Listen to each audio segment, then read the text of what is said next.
विधानसभा चुनाव में इस बार दीपिका केंद्रीय मंत्रियों को भी बीजेपी ने उतारा था और जीत के बाद उन मंत्रियों ने इस्तीफा भी दे दिया था। ये खबर भी हमने बताई थी फिट इंडिया में। और अब देखिए उनका इस्तीफा जो है वो राष्ट्रपति ने स्वीकार भी कर लिया। नरेंद्र सिंह तोमर सहित 3 मंत्रियों ने इस्तीफा दिया था, जिसे अब स्वीकार कर लिया गया। बिल्कुल, तो 3 केंद्रीय मंत्रियों के इस्तीफा मंजूर होने के बाद इस बड़ी जिम्मेदारी को कौन निभाएगा, किसे ये बड़ी जिम्मेदारी दी गई है निभाने के लिए, देखिए ये रिपोर्ट।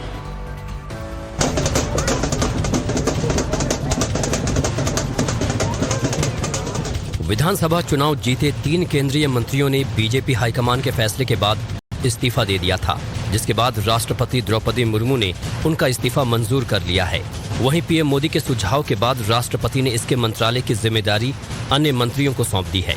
किन नए मंत्रियों को अतिरिक्त जिम्मेदारी दी गई है वो आपको बताएंगे, लेकिन उससे पहले आपको ये बता देते हैं कि किन 3 मंत्रियों का इस्तीफा मंजूर किया गया है।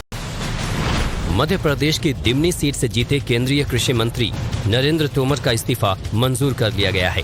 इसके साथ ही मध्य प्रदेश से ही नरसिंहपुर सीट से चुनाव जीते केंद्रीय जल शक्ति मंत्री प्रहलाद पटेल का भी इस्तीफा मंजूर कर लिया गया है। वहीं छत्तीसगढ़ की भरतपुर सोनहत सीट से चुनाव जीती केंद्रीय जनजातीय मामलों की राज्य मंत्री रेणुका सिंह सरूता का भी इस्तीफा मंजूर कर लिया गया है। इससे संकेत मिलते हैं कि ये लोग मध्य प्रदेश छत्तीसगढ़ में नई सरकारों में शामिल हो सकते हैं। अब ये भी जान लीजिए कि इस्तीफा मंजूर होने के बाद किन लोगों को नए मंत्रालयों का जिम्मा सौंपा गया है।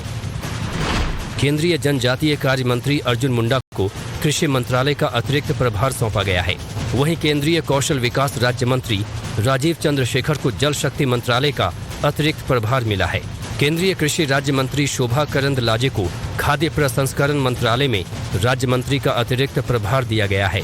इसके साथ ही केंद्रीय स्वास्थ्य राज्य मंत्री भारती पवार को जनजातीय मंत्रालय में राज्य मंत्री का अतिरिक्त प्रभार सौंपा गया है।